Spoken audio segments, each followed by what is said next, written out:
सभी विद्यार्थियों को सबसे पहले नमस्कार, स्वागत, अभिनंदन आपका आपके अपने YouTube channel be good classes में। जैसा कि अपन एम्प्लॉयबिलिटी स्किल्स की जो आपकी नई PDF है उसका अपन संपूर्ण हल कर रहे हैं। सभी तमाम फर्स्ट ईयर के तमाम ट्रेड के स्टूडेंट सभी के लिए यह क्लास कॉमन क्लास है। सभी यह क्लास ज़रूर देखें क्योंकि एग्ज़ाम में इसी PDF से अगर क्वेश्चंस बनते हैं तो आपके सभी क्वेश्चंस इसी सीरीज से मिल जाएंगे। इसलिए आप सभी विद्यार्थियों को यह सीरीज संपूर्ण सीरीज देखनी है। इसके पिछले वाले वीडियो और आगे आने वाले वीडियो सभी वीडियोस को आपको बारी बारी से लगातार देख लेना है। साथियों बस यही कहेंगे कि वीडियो को एक बार, दो बार या तीन बार लगातार ज़रूर देखना, क्योंकि आप जितनी बार देखोगे उतना ही अच्छे तरीके से आपको हर एक क्वेश्चन याद हो जाएगा। चलिए शुरुआत करते हैं अपन एक नंबर के क्वेश्चन से। आज का जो अपना 8वें नंबर के चैप्टर का जो पहला क्वेश्चन है वह आपके सामने है। क्वेश्चन है वित्तीय साक्षरता। साक्षरता का मतलब मैंने आपको पहले भी बताया है और फिर बता देता हूँ। साक्षरता का मतलब होता है इंटरव्यू, यानी कि वित्तीय साक्षरता या वित्तीय इंटरव्यू का मतलब यह समझना है कि पैसा कैसा है। तो देखिए यहाँ पर पैसा बचाया, खर्च किया या निवेश किया, यह सभी है। तो यहाँ पर अपना डी ऑप्शन कंप्लीटली सही आंसर इस क्वेश्चन का हो जाएगा। चलिएगा अगले क्वेश्चन पर आते हैं। अगला क्वेश्चन आपके सामने है। अगला क्वेश्चन जो कि है महंगी चीज़ें जो हमारे अस्तित्व के लिए आवश्यक नहीं है, ठीक है, उसको अपन विलासिता कहेंगे। ठीक है, उसको क्या कहेंगे अपन? विलासिता कहेंगे। अगला जो क्वेश्चन है आपका वह है जीवित रहने के लिए जिन चीज़ों की आवश्यकता होती है वह है, तो वह क्या होती हैं? उनको अपन कहते हैं ज़रूरत। जो जिस चीज़ की जीवित रहने के लिए आवश्यकताएं हैं उनको अपन ज़रूरत कहेंगे, अपनी ज़रूरतें कहेंगे। जैसे कि खाने की अपन को ज़रूरत होती है, पीने की अपन को पानी की ज़रूरत होती है, उसी तरीके से। ठीक है, सुनीता हर महीने 10,000 कमाती हैं। ठीक है, अब आपको ये लेना देना नहीं है कि सुनीता है कौन, ठीक है, लेकिन सुनीता है जो 10,000 कमाती हैं। वह 2,000 अलग रख देती हैं, अलग से उसके जो जहाँ पर भी रखने की व्यवस्थाएं हैं वहाँ पर रख देती है। वह इस पैसे का उपयोग किस स्थिति में करेगी? तो वह इमरजेंसी में, ठीक है, इमरजेंसी में यानी कि आपातकाल स्थिति में उस पैसे का उपयोग करेगी। जब उसका पति उसको पैसा नहीं देगा या सभी दूर हो जाएंगे और उसको आवश्यकता ही पड़ेगी पैसे की, तब वह उस पैसे को काम में लेगी। ठीक है, अगला क्वेश्चन से गोपी अपना वेतन फिल्मों, किराने का सामान, घर का किराया और कपड़ों पर खर्च करते हैं। वह अपने खर्चों को कम करके कुछ पैसा कहाँ बचा सकता है? तो देखिए वह कहाँ पर बचा सकता है, तो क्या कपड़े में नहीं बचेगा, मकान किराए में नहीं बचेगा, चलचित्र में नहीं, किराए का सामान में। देखिए अगर पैसा बचाना है तो वो कहाँ से बचा पाएगा? मकान का किराया तो जो लगेगा वही लगेगा, ठीक है, कपड़े जो पहनने पड़ेंगे वो तो पहनने ही है, किराने का सामान लाना है वो लाना है। लेकिन चलचित्र जो है उसमें फालतू पैसा न बिगाड़े। चलचित्र क्या है? फिल्में देखना बंद कर दें। पैसा अगर बचाना है तो फिल्में देखना बंद कर दे। ठीक है, यहाँ पर चलचित्र का मतलब होता है फिल्में। ठीक है, ध्यान रखना, सी ऑप्शन कंप्लीटली सही आंसर। क्वेश्चन नंबर 6 है जो कि है सभी वित्तीय गतिविधियों रिक्त स्थान के माध्यम से की जा सकती हैं। तो देखिए यहाँ पर भी किराना आपका कंप्लीटली सही आंसर होगा। सभी वित्तीय गतिविधियाँ किराना के माध्यम से की जा सकती हैं। अगला जो क्वेश्चन है वह है धन को सुरक्षित रखने के लिए सरकार द्वारा लाइसेंस प्राप्त संस्था है। तो देखिए धन की सुरक्षा रखने के लिए सरकार द्वारा लाइसेंस प्राप्त संस्था कौन सी हैं? तो इनमें से आपके सामने जो आंसर है वह है किनारा। किनारा का मतलब क्या होता है? इस छठे क्वेश्चन में भी आया था किनारा। ठीक है, देखिए सभी वित्तीय गतिविधियों को किनारा के माध्यम से की जा सकती है। अब किनारा आपको समझ में नहीं आ रहा हो तो मैं आपको बता देता हूँ किनारा का मतलब क्या होता है। देखिए इंग्लिश में समझना बहुत ज़रूरी है। इंग्लिश में कहते हैं बैंक। ठीक है, किनारा जो शब्द वहाँ पर हिंदी में आया है उसको कहा जाता है बैंक। ठीक है, तो ध्यान रखना, आप समझ गए होंगे आप। तो छठे का आंसर भी क्या होगा? बैंक होगा। किनारा का मतलब क्या है? बैंक है। तो देखिए सभी वित्तीय गतिविधियां बैंक के माध्यम से की जा सकती हैं। ठीक है, अगला जो क्वेश्चन 7वें नंबर का जो अपना चल रहा था इसका आंसर भी क्या है? किनारा। किनारा का मतलब क्या होता है? बैंक होता है। धन को सुरक्षित रखने के लिए सरकार द्वारा लाइसेंस प्राप्त संस्था बैंक है। ठीक है। अगला जो क्वेश्चन है, जब कोई व्यक्ति हर महीने एक निश्चित राशि जमा करता है तो यह खाता होता है। तो यह खाता क्या कहलाता है? यह खाता जो आप सबके पास होगा, ठीक है, यह पुनरावर्ती खाता कहलाता है। देखिए इसको भी आपको इंग्लिश में समझना बहुत ज़रूरी है। इसको इंग्लिश में क्या कहते हैं? रिक्वायरिंग डिपॉजिट कहते हैं। इसको आप इंग्लिश में भी जरूर याद रखना, क्योंकि कुछ क्वेश्चंस ऐसे हैं कि उनके ऑप्शन इंग्लिश में ही आपको देखने को मिलेंगे एग्जाम में। क्वेश्चन है अगला जो कि है, आर्य एक नई कंपनी में शामिल हो गए हैं। जो आर्य हैं वह एक नई कंपनी में शामिल हो गए हैं। वे चाहते हैं कि वह एक रिक्त स्थान खाता खोले ताकि वे उसका वेतन जमा कर सके। तो देखिए वह वेतन खाता खोलना होगा उनको, ठीक है। कौन सा खाता खोलना पड़ेगा? Payment account. इसको हम इंग्लिश में क्या बोलेंगे? पेमेंट अकाउंट बोलेंगे। अगला जो क्वेश्चन है वह है, अविनाश को अपने पिछले महीने के लेन देन के बारे में जानना होगा। यह विवरण कैसे प्राप्त कर सकता है? तो देखिए पिछले महीने में जो भी उन्होंने लेन देन किया होगा उसके बारे में जानना है। तो वह किसके द्वारा? तो डेबिट कार्ड के द्वारा नहीं जा सकता, क्रेडिट कार्ड के द्वारा नहीं जा सकता, चेकबुक के द्वारा नहीं जा सकता। वह बैंक पासबुक जो होती है सभी जानते होंगे। बैंक पासबुक क्या होती है? जो बैंक की डायरी होती है उसको बैंक पासबुक कहा जाता है। तो उसके अंदर वह क्या करके लाएगा? एंट्री करवा के लाएगा, तो उसको सब पता चल जाएगा। अगला क्वेश्चन जो कि ऑनलाइन बैंकिंग को यानी कि नेट बैंकिंग को भी कहा जाता है। तो नेट बैंकिंग, देखिए ऑनलाइन बैंकिंग को नेट बैंकिंग भी कहा जाता है। 11वें का आंसर सी ऑप्शन कंप्लीटली सही आंसर आपका हो जाएगा। अगला क्वेश्चन है, वित्तीय लेन देन में हो सकता है। वित्तीय जो लेन देन है में क्या हो सकता है? तो वित्तीय लेन देन में डिजिटल लेन देन हो सकता है, ठीक है। अगला क्वेश्चन आपके सामने 13वें नंबर का जो कि है, दिशा अपने लोन अकाउंट में पैसे चुकाना चाहती है, वह बैंक जाए बिना ऐसा कैसे कर सकती है? देखिए लोन अकाउंट में से पैसे चुकाना चाहती है, वह बैंक जाए बिना कैसे कर सकती है? आप अब जो गूगल पे से, फोन पे से पैसा इधर उधर करते हैं, इसके लिए आपको बैंक में नहीं जाना पड़ता है। तो उसको कहते हैं अपन ऑनलाइन ट्रांजेक्शन। स्थानांतरण का मतलब होता है ट्रांजेक्शन। तो ऑनलाइन ट्रांजेक्शन अपन करने लग गए हैं, ठीक है। अगला क्वेश्चन है, इंदु ने वेबसाइट से अपना रेलवे टिकट बुक किया और ऑनलाइन बैंकिंग का उपयोग करके भुगतान किया, ठीक है। यह किस प्रकार के लेन देन है? तो यह नगद तो नहीं है, नगद होते हैं केस वाला नहीं है। डिजिटल लेन देन, इसको क्या कहेंगे अपन? डिजिटल लेन देन कहेंगे। अगला आपके सामने क्वेश्चन है, रवि खरीदारी करने निकला, ठीक है, लेकिन वह अपना बटुआ ले जाना भूल गया। वह अपने बिलों का भुगतान कैसे कर सकता है? तो डिजिटल वॉलेट के द्वारा वह अपना लेन देन कर सकता है। आप कहीं पर बटुआ लेकर नहीं जाते तो फोन पे से या गूगल पे से अपन क्या कर देते हैं? पैसा ट्रांसफ़र कर देते हैं, अगर अपने खाते में पैसा हो तो। नहीं हो तो फिर कैसे करोगे? अगला क्वेश्चन है, नेट बैंकिंग एक कंप्यूटर पर रिक्त स्थान के माध्यम से की जाती है। तो देखिए यह किस तरीके से की जाती है? वेबसाइट के द्वारा की जाती है।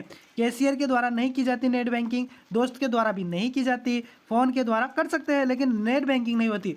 वो ऑनलाइन ट्रांजेक्शन होता है फ़ोन पे, गूगल पे, लेकिन नेट बैंकिंग जो होती है वह ओनली कंप्यूटर के थ्रू ही कर सकते हैं, वेबसाइट के थ्रू ही कर सकते हैं। ये ध्यान रखना, सुनना, वेबसाइट के थ्रू कर सकते हैं अपन। यूपीआई, देखिए यूपीआई वेबसाइट, लेकिन फ़ोन का मतलब ये नहीं है कि आप फ़ोन से ट्रांजेक्शन कर रहे हैं, आप मोबाइल से करते हैं, फ़ोन से नहीं। फ़ोन आता था पहले डिब्बे वाला, ठीक है, ध्यान रखना। सभी फ़ोन लेन देन नहीं करते, कीपैड वाली कहाँ करते हैं, तो फ़ोन वहाँ पर कंप्लीटली सही आंसर नहीं होगा, ये ध्यान रखना। स्मार्टफोन, एंड्रॉयड आ गया यहाँ पर। स्मार्टफोन पर हम के माध्यम से मोबाइल बैंकिंग कर सकते हैं। अब समझना यहाँ पर, इसका आंसर आप खुद दे सकते हैं।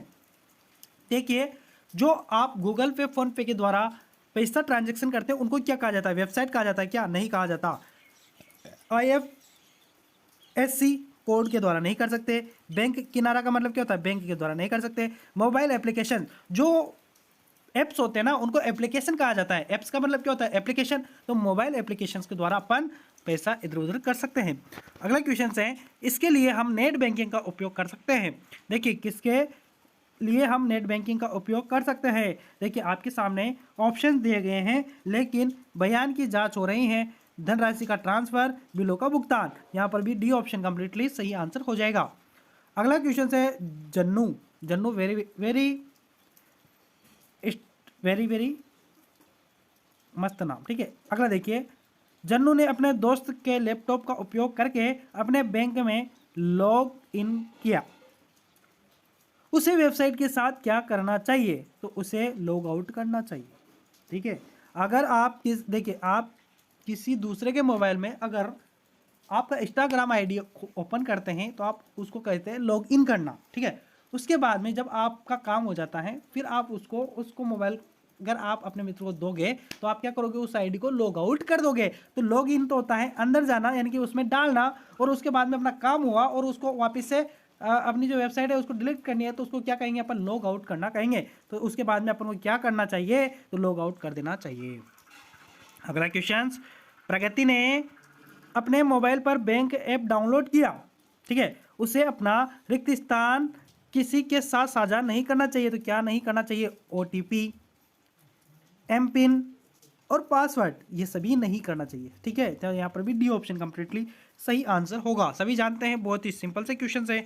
अगला क्वेश्चन है जो कि 21 नंबर, मोबाइल डिवाइस पर उपयोग किए जाने वाला ऑनलाइन भुगतान ऐप है। तो देखिए कौन सा है यहाँ पर, डिजिटल वॉलेट। डिजिटल वॉलेट ही कंप्लीटली सही आंसर होगा। यहाँ पर डिजिटल वॉलेट ही अपना कंप्लीटली सही आंसर। इनमें से कौन सा डिजिटल वॉलेट नहीं है, गूगल पे तो है, सभी जानते हैं इसको, तो सभी यूज़ कर रहे हैं। पेटीएम भी है, पेटीएम करो। अगला क्वेश्चन, भीम यूपीआई, यह भी भीम यूपीआई सभी जानते हैं, भीम है ना वो। और इंटरनेट एक्सप्लोरर ये नहीं है भाई, ये नेट बैंकिंग का है ही नहीं, इससे तो आपने कभी पैसा का ट्रांजेक्शन नहीं किया होगा। अगला क्वेश्चन, यानी कि यहाँ पर देखिए नहीं है का मतलब ये है कि यहाँ पर नहीं है पूछा है तो यही नहीं है, तो इसका मतलब है आपका डी ऑप्शन कंप्लीटली सही आंसर है।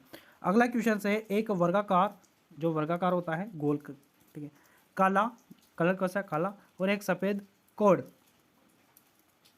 कैमरे से स्कैन किया जा सकता है, वह क्यूआर संहिता है। क्यूआर संहिता का मतलब होता है क्यूआर कोड है। सभी जानते हैं ना, जब आप किसी दुकान पर जाते हैं सामान लेने और वहाँ पर आपको देखिए वर्गाकार पूछा है, सॉरी मैंने गलत छाप दिया, वर्गाकार पूछा है। वर्गाकार कैसा होता है, इस तरीके का होता है, चार कुटा डिब्बा जैसा, रुको समझना, इस तरीके का होता है, लेकिन एक काले कलर का होता है और इसके अंदर सभी जानते हैं क्यूआर कोड है ना। ठीक है, सभी जानते हैं क्यूआर कोड कैसा होता है। दुकानों पर आप जब सामान लेने गए होंगे तो आपने स्कैन किया होगा और पैसे डाल दिए होंगे, तो उसको क्या कहते हैं, क्यूआर कोड कहते हैं। तो स्कैन किया जाता है उसको क्या कहते हैं अपन, क्यूआर कोड कहते हैं। संहिता का मतलब होता है कोड। ठीक है, ध्यान रखना, ए ऑप्शन यहाँ पर कंप्लीटली सही आंसर हो जाएगा।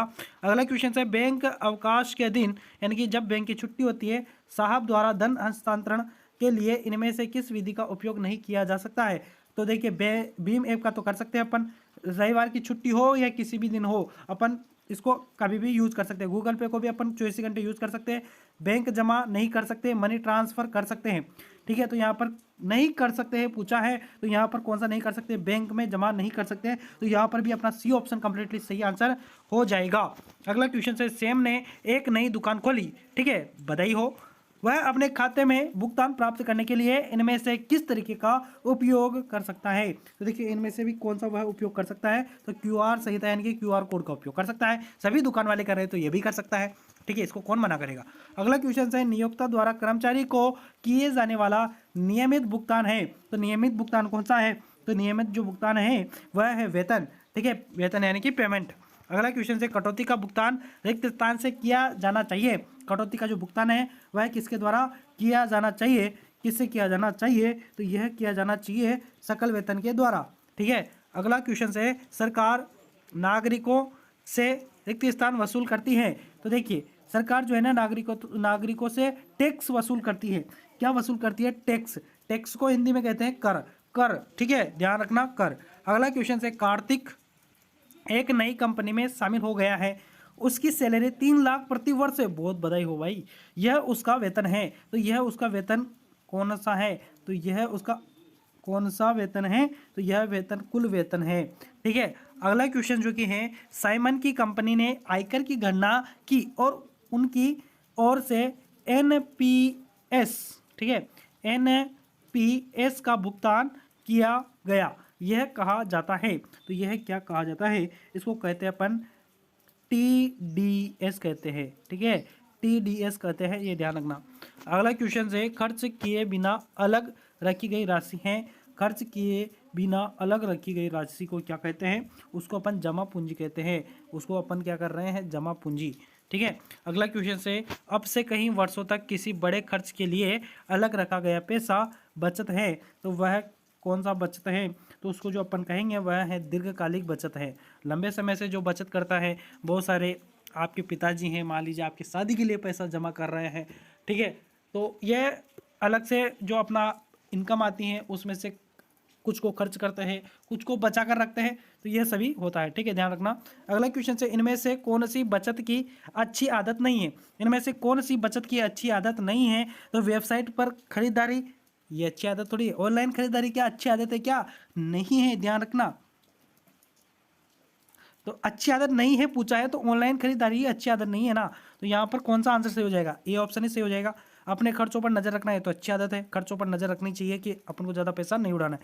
लक्ष्य साफ करना, यानी कि जो भी अपना लक्ष्य है उस पर ध्यान देना है, फालतू इधर उधर नहीं जाना है। मान लीजिए आप एग्जाम देने बाहर जाएंगे तो अपने लक्ष्य पर ही रहना कि एग्जाम देने जा रहे हैं। बहुत सारे ऐसे होते हैं एग्जाम के बहाने से कहीं पर भी घूमने चले जाते हैं और घर वालों का बहुत ही मेहनत से कमाया हुआ पैसा बर्बाद करते हैं। बैंक में पैसा बचाना ये बहुत ही अच्छी आदत है, लेकिन कौन सी आदत अच्छी नहीं है, तो वह है वेबसाइट पर खरीदारी करना, यानी कि ऑनलाइन खरीदारी करना। अगला क्वेश्चन है, राजेश अपने बुढ़ापे के लिए हर साल 6,000 रुपये बचाना चाहता है, हर साल 6,000 रुपये बचाना चाहता है, उसे हर महीने कितनी बचत करनी चाहिए, तो देखिए 6,000 बचाना चाहता है तो उसे कितनी बचत करनी चाहिए, तो उसे जो बचत करनी चाहिए, वह 500 रुपये। ठीक है, देखिए वो 6,000 साल का बचाना चाहता है तो हर महीने कितना बचेगा, ये तो आप कैलकुलेशन कर सकते हैं ना। 12 महीने होते हैं तो 12 महीने में 500 बचाएगा तो साल भर के कितने हो जाएंगे, 6,000 हो जाएंगे। तो यहाँ पर तो सिंपल सा फंडा है, थोड़ा सा दिमाग लगाना है आपको बस। ठीक है, ध्यान रखना, 500 अगर हर महीने बचेगा तो साल भर का कितना हो जाएगा, 6,000 हो जाएगा, इसलिए वह साल भर के हिसाब से ये टारगेट उसने फिक्स कर लिया है। अगला क्वेश्चन है, अभी अपनी 10 साल की बेटी को मिलने वाली पॉकेट मनी से पैसे बचाना सीखना चाहता है, कौन सा विकल्प सर्वोत्तम है। अभी अपनी 10 साल की बेटी को मिलने वाली पॉकेट मनी से पैसे बचाना सीखना चाहता है, कौन सा विकल्प सर्वोत्तम है, तो सर्वोत्तम जो विकल्प है वह गुल्लक है, गुल्लक में सभी पैसा बचाते हैं। ठीक है, अगला क्वेश्चन है, बैंक या किसी व्यक्ति से उधार लिया गया धन रिक्त स्थान है, तो वह क्या है, ऋणी तो है, क्या कहेंगे उसको, ऋण, भाई ऋण मातो हो गयो भाई। ठीक है, कहते हैं ना अपन, तो वह क्या है, ऋण है साहब। अगला क्वेश्चन से, ऋण को में चुकाया जा सकता है, ऋण को किस के द्वारा अपन चुका सकते हैं, ऋण को कहते हैं लोन। ठीक है, ध्यान रखना, हिंदी इंग्लिश में क्या कहेंगे, लोन। लोन को में चुकाया जा सकता है, लोन को किस तरीके से चुकाया जा सकता है, तो लोन को छोटी राशि यानी कि किस्तों में। ठीक है, यहाँ पर किस्त लिखा हुआ आ सकता है, छोटी राशि का मतलब किस्तों में। पैसा उधार लेने के लिए हम जो कीमत चुकाते हैं वह है, तो अपन किसी से पैसा उधार लेते हैं तो अपन क्या देते हैं, ब्याज देते हैं। ठीक है, क्या देते हैं अपन, ब्याज देते हैं, उसको कहते हैं दिलचस्पी। दिलचस्पी नहीं कहते, ये हिंदी शब्द है, क्या देते हैं, ब्याज देते हैं। ठीक है, इंटरेस्ट देते हैं, इंग्लिश में क्या है, इंटरेस्ट। अब ये इंटरेस्ट कहते हैं ना इंग्लिश में, इंटरेस्ट, इसलिए यहाँ पर दिलचस्पी आ गया, लेकिन इसका अर्थ क्या होगा, ब्याज होगा। ये ध्यान रखना है, हिंदी थोड़ी सी यहाँ पर खोटी हिंदी हो गई, यहाँ पर दिलचस्पी नहीं आएगा, क्या आएगा, ब्याज आएगा या इंटरेस्ट आएगा। अगला क्वेश्चन से जो कि है, रीता अपनी उच्च शिक्षा किसी अच्छे विश्वविद्यालय से पूरा करना चाहती है, उसे किसी लोन के लिए आवेदन करना चाहिए, तो उसे किस तरीके के, तो शिक्षा लोन। ठीक है, पढ़ाई कर रही है तो पढ़ाई के हिसाब से ही ऋण लेगी ना, तो यहाँ पर सी ऑप्शन कम्प्लीटली सही आंसर होगा। अगला क्वेश्चन है, प्रिया की माँ को महंगी सर्जरी करानी पड़ी, ठीक है, वह अपने रिक्त स्थान के माध्यम से इसके लिए भुगतान करने में सक्षम थी, तो वह किसके द्वारा भुगतान कर सकती थी, तो वह चिकित्सा बीमा, अभी चिरंजीवी योजना चल रही है राजस्थान में, तो चिकित्सा बीमा योजना के द्वारा, है ना, वह क्या कर सकती है, भुगतान कर सकते हैं, ध्यान रखना। क्वेश्चन जो है ना वह है आपके सामने कि कानूनों के ज्ञान और जागरूकता को कहा जाता है, तो कानूनों को जो ज्ञान होता है या जागरूकता जो होती है, ठीक है, उसको क्या कहते हैं अपन, तो उसको जो कहते हैं अपन, उसको कानूनी साक्षरता कहते हैं। ठीक है, कानूनी साक्षरता कहते हैं। अगला क्वेश्चन आपके सामने RTI मीन्स क्या होता है। देखिए RTI जो होता है ना, सभी जानते हैं RTI। तो RTI क्या होता है, RTI जो होता है वह राइट टू इन्फॉर्मेशन होता है। ठीक है, राइट टू इन्फॉर्मेशन, ध्यान रखना।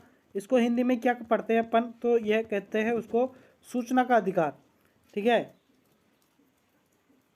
सूचना का अधिकार कहते हैं। अगला क्वेश्चन आपके सामने है, सरकार से संबंधित किसी भी शिकायत के लिए सरकार द्वारा स्थापित ऑनलाइन पोर्टल है।